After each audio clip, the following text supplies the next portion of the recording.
नमस्कार दोस्तों, पश्चिम बंगाल से इस वक्त का सबसे चौंकाने वाला मामला सामने आ रहा है। द ललन टाइम्स के रिपोर्ट के मुताबिक पश्चिम बंगाल में कोलकाता की सभी 11 विधानसभा सीटों में से लाखों मतदाताओं के नाम काट दिए गए हैं। इस रिपोर्ट में बताया जा रहा है कि यह संख्या 2024 के लोकसभा चुनाव के जीत हार के अंतर से कहीं ज्यादा है। ऐसे में माना जा रहा है कि 2026 के विधानसभा चुनाव में पश्चिम बंगाल का चुनावी समीकरण पूरी तरह से बदल सकता है। ममता बनर्जी लगातार 3 बार मुख्यमंत्री पश्चिम बंगाल की रह चुकी हैं, मगर इस बार एसआईआर के माध्यम से 27 लाख वोटों को मतदाता सूची से काट दिया गया है। बड़े स्तर पर मुसलमानों की वोट को हटाया गया है। भारतीय जनता पार्टी के नेता शुभेंदु अधिकारी पहले ही बता चुके हैं कि भारतीय जनता पार्टी की लहर पश्चिम बंगाल में तेजी से है। इस बार एसआईआर होने के बाद कोई लड़ाई पश्चिम बंगाल में नहीं बची है। लड़ाई पूरा खत्म हो गया। एसआईआर का बाद लड़ाई पूरा खत्म हो गया। एसआईआर के बाद लड़ाई खत्म पूरा खत्म हो गया। ओके, आपको 3 बात मैं बता रहा हूँ। मगर यह कॉन्फिडेंस भारतीय जनता पार्टी के नेता शुभेंदु अधिकारी को कहां से मिल रहा है? उन्हें यह कैसे पता है कि पश्चिम बंगाल के विधानसभा चुनाव में इस समय टीएमसी से कोई लड़ाई ही नहीं बची है? यह सबसे बड़ा सवाल इस समय पश्चिम बंगाल के चुनाव में गूंज रहा है। आपको बता दें कि पिछले 15 साल से पश्चिम बंगाल में टीएमसी की सरकार है। 15 सालों में भारतीय जनता पार्टी अभी तक पश्चिम बंगाल में एक भी लोकल लीडर मजबूत खड़ा नहीं कर पाई है। प्यारे देशवासियों,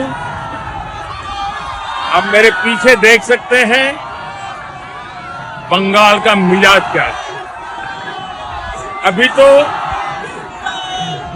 11 साढ़े 11 बजे भारतीय जनता पार्टी अभी पश्चिम बंगाल में दिल्ली के नेताओं के भरोसे पश्चिम बंगाल के चुनावी रण में उतरती है, मगर यही भारतीय जनता पार्टी विपक्ष के पार्टियों को लोकल लीडर को लेकर तंज कसती रहती है कि विपक्ष के पार्टी अपने लोकल लीडर को खड़े नहीं कर पाते हैं।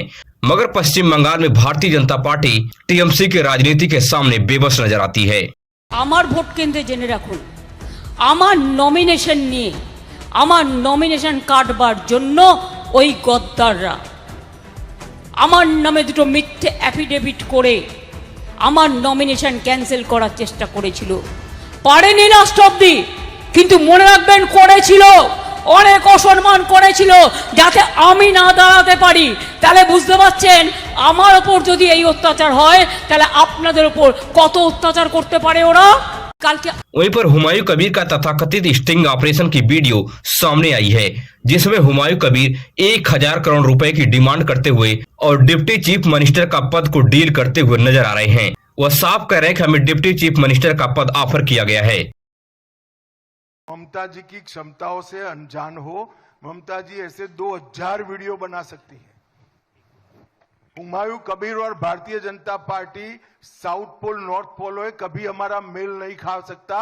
हम बाबरी मस्जिद बंगाल में बनाने के वाले के साथ बैठने से और 20 साल हम ऑपोजिशन में बैठना पसंद करें। मगर इस वीडियो से अमित शाह किनारा कस रहे हैं। अमित शाह का साफ कहना है कि बाबरी मस्जिद का निर्माण करने वाले के साथ हम कभी बैठ नहीं सकते हैं, हम विपक्ष में भले बैठे रहें। अमित शाह ने आज भारतीय जनता पार्टी के मैनिफेस्टो को जारी कर दिया है, जिसमें बड़े बड़े वादे किए गए हैं। महिलाओं और बेरोजगार युवाओं को 3000 रुपए प्रति माह देने का वादा किया गया है।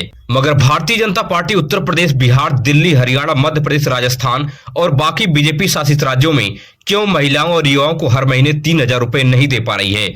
आखिर क्या वजह है कि अमित शाह पश्चिम बंगाल में 3000 रुपए बांटने का वादा कर रहे हैं? ऐसे ही लुभावने वादे के साथ भारतीय जनता पार्टी मैदान में पश्चिम बंगाल के उतर चुकी है। मगर 4 मई को पश्चिम बंगाल का जब रिजल्ट आएगा तब देखा जाएगा कि आखिर भारतीय जनता पार्टी पश्चिम बंगाल में क्या कुछ चमत्कार कर पाई है।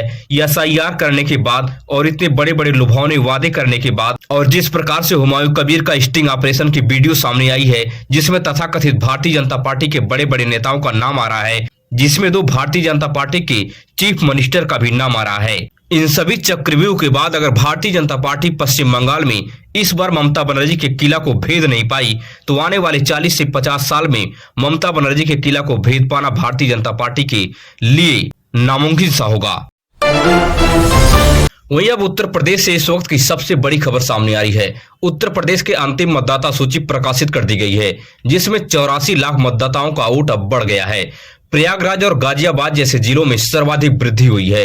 आपको बता दें कि उत्तर प्रदेश में 2 करोड़ से ज्यादा वोटों को काट दिया गया है, वोटर लिस्ट से हटा दिया गया है एसआईआर कराने के बाद। अब आप खुद ही अंदाजा लगा सकते हैं, उत्तर प्रदेश में 403 विधानसभा सीट है। इन सभी विधानसभा सीटों को मिलाकर 2 करोड़ वोटों को काट दिया गया है एसआईआर कराकर। इतने बड़े पैमाने की कटौती हुई है, इसका अंदाजा भी आप लगा सकते हैं कि पर विधानसभा से कितने वोट काट दिए गए होंगे। इसलिए उत्तर प्रदेश का आगामी विधानसभा चुनाव 2027 अखिलेश यादव के लिए आसान नहीं रहने वाला है। अखिलेश यादव ने साफ कहा है कि जब भारतीय जनता पार्टी हारने लगती है तो इस प्रकार के हथकंडे को अपनाती है। अब जिस बात को मैं बताने जा रहा हूँ, इस बात को आपको जानकर हैरानी होगी। भारत के कुछ राज्यों पर आप गौर करिए, सिक्किम, मणिपुर, मिजोरम, अरुणाचल प्रदेश, गोवा, नागालैंड, मेघालय। तो अगर इन सभी राज्यों की जनसंख्या को जोड़ दिया जाए तो इससे भी बड़े पैमाने पर वोट की कटौती एसआईआर के माध्यम से उत्तर प्रदेश में कर दी गई है। आपको बता दें कि उत्तर प्रदेश में लगातार अखिलेश यादव लोगों से जनसंपर्क करते हुए नजर आ रहे हैं। भारतीय जनता पार्टी को उत्तर प्रदेश से उखाड़ फेंकने के लिए अखिलेश यादव पीडीए का फार्मूला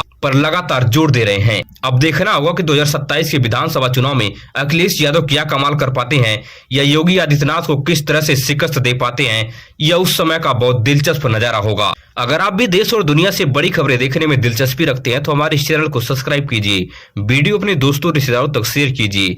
मिलेंगे इस तरह से नई वीडियो में नई सूचना के साथ। धन्यवाद।